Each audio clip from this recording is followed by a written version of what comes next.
In this series of videos, we're going to take a look at loops and iteration. Iteration is the concept of doing the same activity over and over again, perhaps on a different set of data. It's very similar to an if test. The only thing is an if test will run a block one time, where a loop has an opportunity to run the same block multiple times. So there are going to be about 5 or 6 videos in the sequence where we discover different things that loops can do. There are 3 different kinds of loops: the while loop and the do-while loop, and also the for loop. Regardless of the type of loop that you're using, I have a while and a do-while. Whoops, let me get out of this guy. A while and a do-while and a for loop diagrammed here.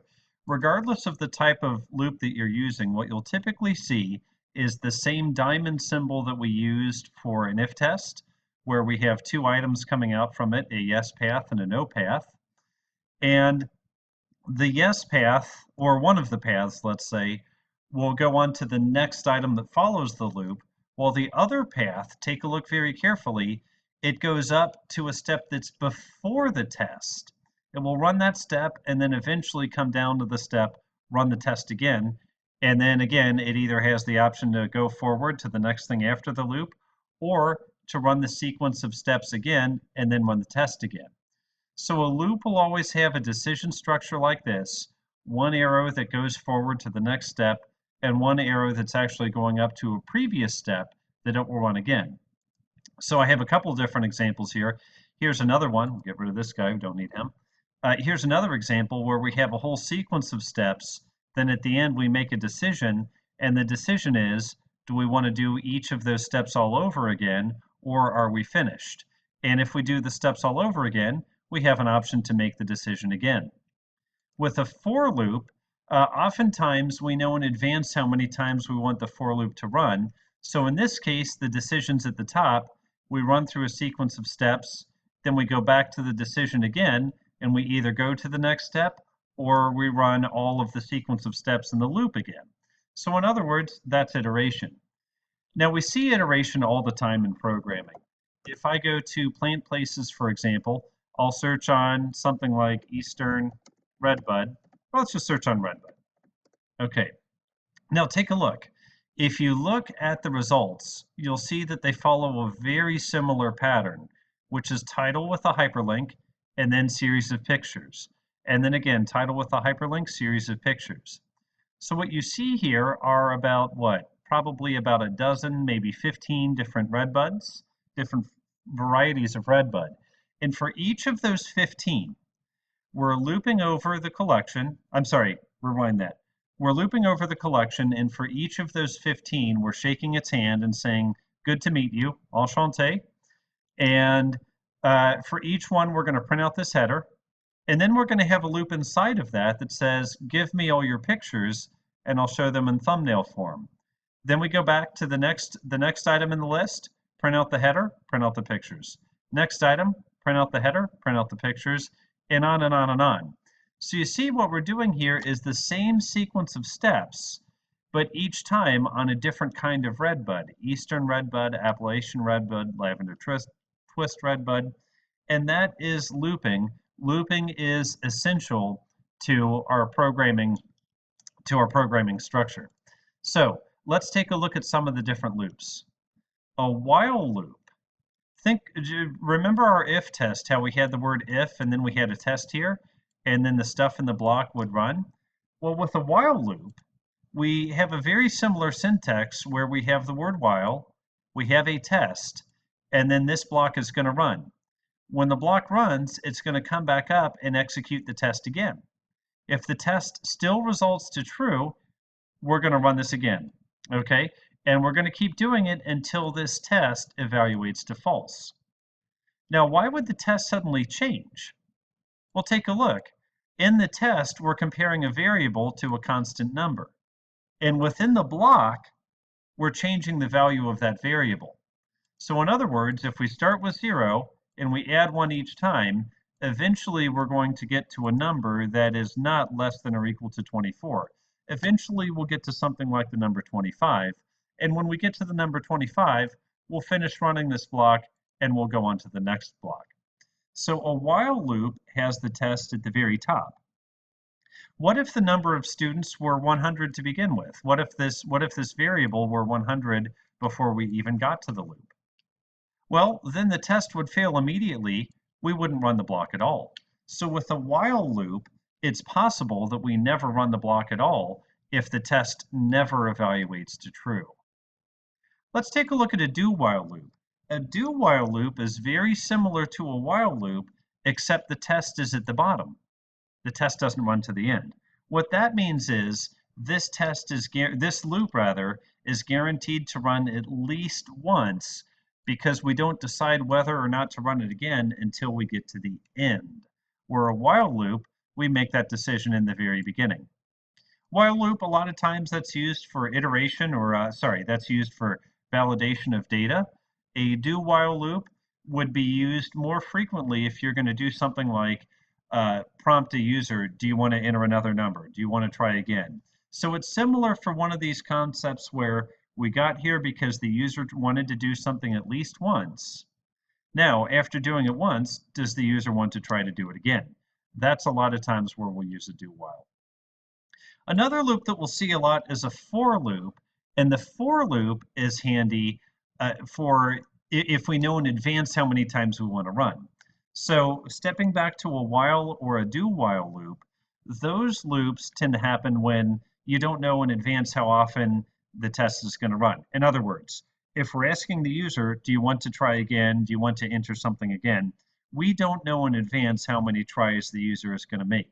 So that's where a while or a do while loop is good.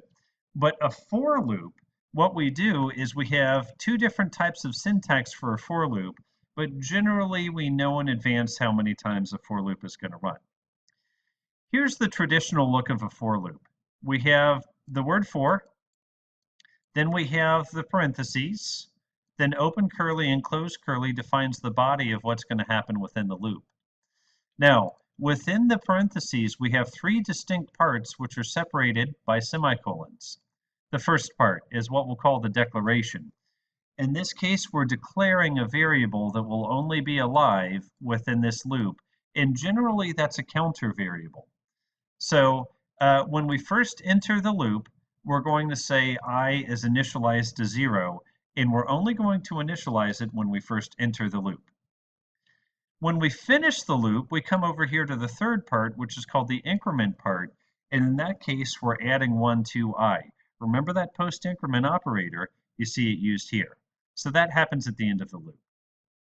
When we, at the beginning of the loop, we are going to compare I. This is called the comparison part, where we're comparing the iteration variable with some number. In this case, it happens to be the length of the array. So again, three parts separated by semicolon. The initialization, the comparison or the test, and then finally the increment part. Then inside the body of work that we wish to do. Now, what you'll see here a lot of times is we use this increment variable because a lot of times we're stepping over a collection, which in this case is an array. And we're going to iterate once for each item in that collection. And what we want to do is each time we iterate, we want to shake hands with the next element of that collection, the next item in that collection. In other words, everybody gets one turn, exactly one turn.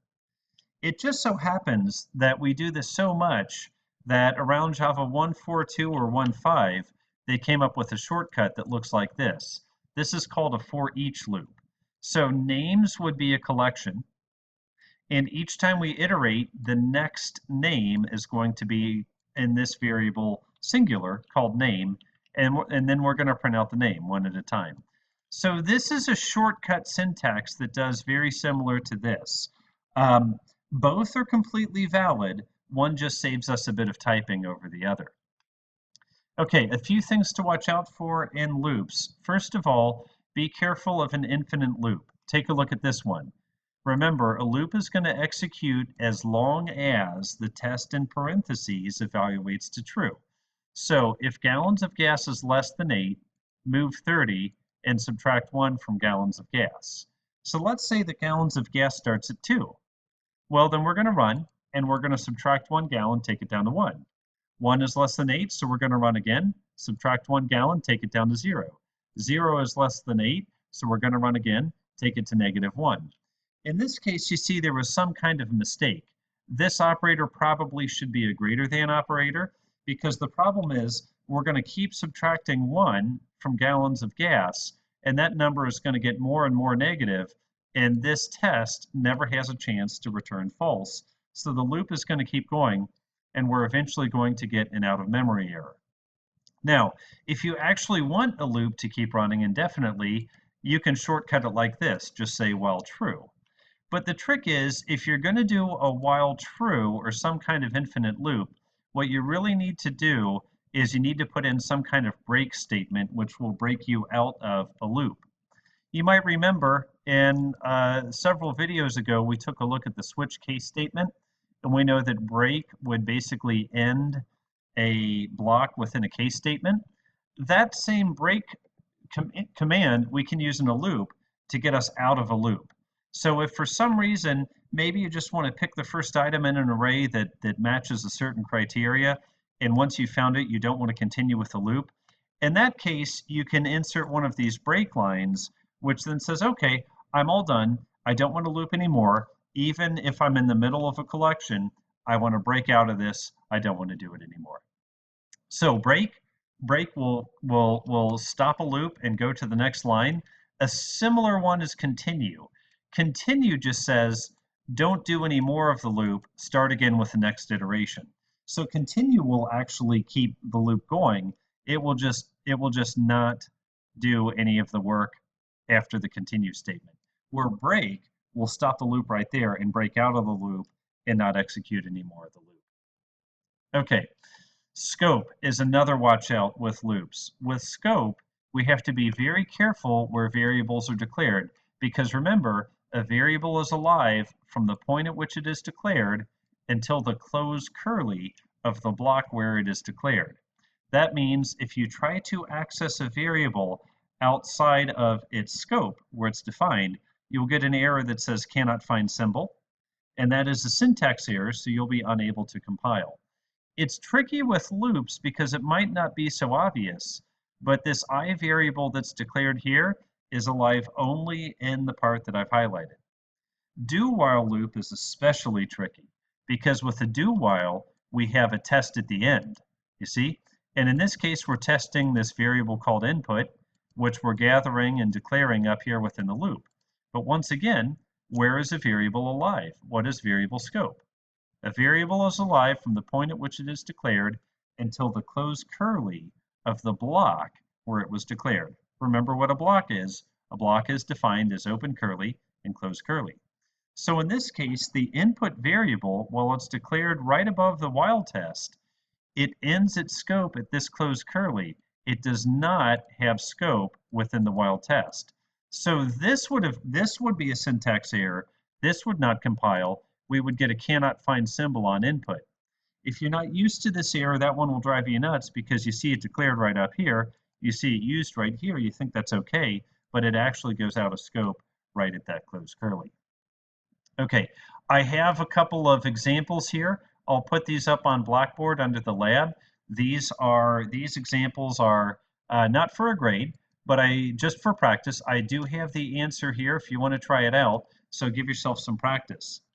I'll have a separate video that will talk about how to use loops within our programming assignment. So that wraps up this video. Thank you, and I look forward to seeing you in the next video.